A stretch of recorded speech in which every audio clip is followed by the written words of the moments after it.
Friends, welcome back to the my new video guys and my YouTube channel guys. Today can we are going to talk about guys, how can we disconnect Bluetooth speaker to our Redmi phone. Once you have connected guys any Bluetooth speaker and guys you want to disconnect to your phone, so then how can you disconnect? Today I will show you in this video guys. So before starting video, can first of all go and subscribe the channel, click the bell icon, like the video.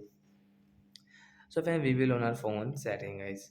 After on phone setting guys, scroll it and once you can see guys your phone Bluetooth setting guys, tap here. Once you can see guys we have connected guys this JBL speaker. So right side tap here and guys you can see guys use for call guys you want to off, so guys you can off from here, you can off your media audio if you want to off.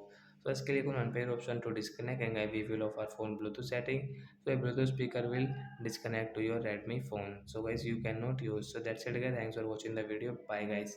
We will meet on next video. And before going, please go and like the video, subscribe the channel. Bye bye friends.